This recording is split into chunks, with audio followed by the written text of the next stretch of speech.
right, and we back with another episode of Hey, I'm Just Asking. And today we want to talk about a Kevin Gray story, the Southeast Murder Inc. Now, I gave y'all Rayful Edmonds. I gave you Wayne Purry. I even gave y'all Alpo as some of the upper echelon level of straight killers of the underworld, right? I say that to say this. It's only right that we take it east of the river to talk about Kevin Gray and the Southeast Murder Inc. Man, east of the river in D.C., it breaks down to a south and a north side, right? Southeast and northeast. Everything on this side is like where the poverty line starts. No monument, no capitol, no Lincoln Memorial, or the White House. In Southeast, it's struggle, deluxe, and an extra bag of here goes some more of that. Man, it's free government cheese, food stamps, can't catch a break type life until cocaine became a job that would actually hire you. And Kevin Gray ran some of the roughest hoods on the south side to become strong enough to set up shop on the northeast side. Man, trust and believe you me, that's power. It's not like northeast and southeast are the best of friends, especially at this time. In this devil's court, though, which is D.C., man, I can't let them rewrite history because, like I told y'all once before, in this city, don't get it twisted. There are plenty of killers and gorillas here. Kevin Gray's story is no less gruesome because he's a second generation crime boss. Yeah, back in those days, you had to be groomed before you could jump off the porch, especially if you wanted to play with the big boys, like his uncle Linwood, Big Boy Gray. But that's another blog.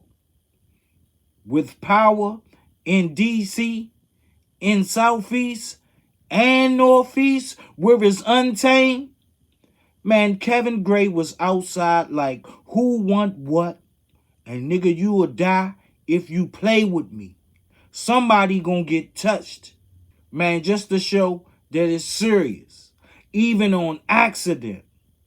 But that was sloppy work. And it was reckless. But Kevin Gray didn't play D. He played offense on the block and in the murder game. Jump out there with Kevin Gray and them. Good luck with that. The Bounty Hunter. Murder Inc. as the media labeled them. And you know, once you get that label, it's over. Because they gonna come with the receipts. I know we talk Wayne Purry.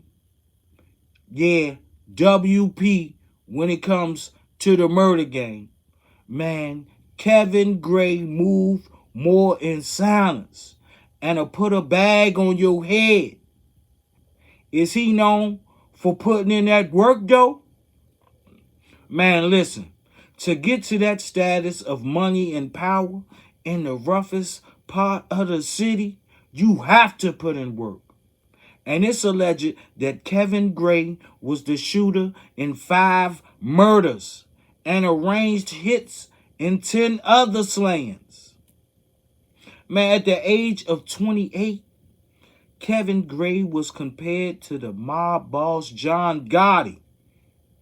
The Southeast Murder Inc. Man, they killed witnesses and potential witnesses. They killed rivals and also did murder for hire hits. Gray's organization was considered a crime syndicate. Man, they sold crack, powder coke, heroin, and weed from the Capitol Hill all the way back to the dirty side.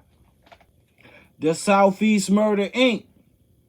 They was also considered the most violent organization in the district.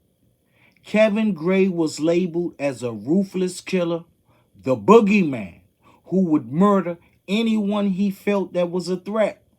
Back in the day, man, you would have these guys, we call them the demo hustlers, right?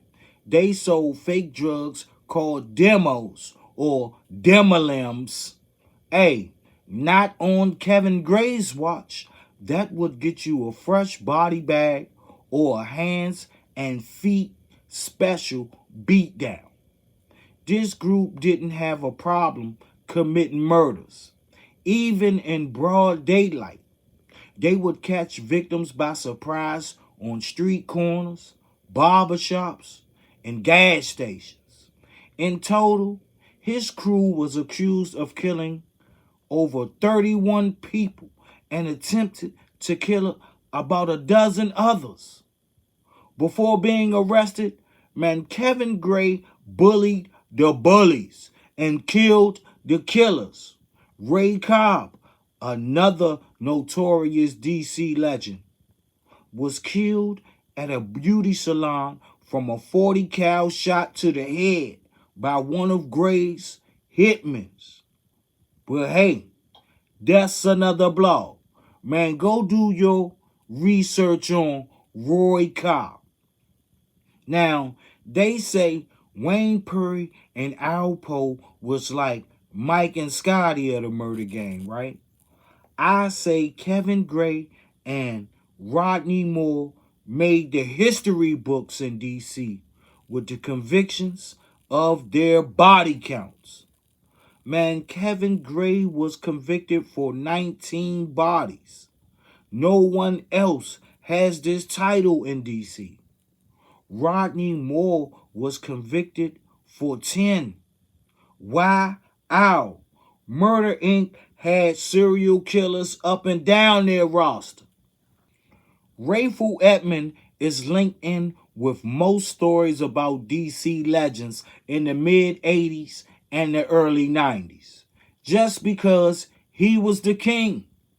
The money went through Ray one way or another, and his affiliation with Kevin Gray's right-hand man, Rodney Moore, will help to bring Murder Inc. down. But hold up, when we say that, it gets shaky. So we'll say this is all speculation. Cause I'll say about in like 96, man, Rayful Edmond mother got freed. And that's when it hit the mainstream that Rayful was still lit in jail doing drug deals, working off the phones, recorded calls about big business transactions. But did these events lead to their convictions? That's definitely another blog. At the end of the day, though, Murder Inc. lived by the gun until the gun smoke said it's tax time. Their own members, the killers and dealers of the organization, cooperated, snitching passionately to seal their fates. No death penalty, but life sentences for Kevin Gray and Rodney Moore. Sidebar, Michael Frey and Rayful Edmonds ran successful drug operations from jail. Kevin Gray did too. But what's the difference with Kevin Gray? He shot called hits from the inside. Murder Inc. was a black mafia. But was it worth it though? To be dead men breathing. Hey, some say the city sleep better with them being off the streets. I guess only until the next chapter. This is still a city under siege, with the homicide rates rising of late. The DC legends have influenced this devil's court negative death culture. If the OGs was reckless, what do we have to look forward to? A Kevin Gray story? The Southeast Murder Inc.? Man, like this video, share this video, comment, and subscribe. Hey, I'm just asking.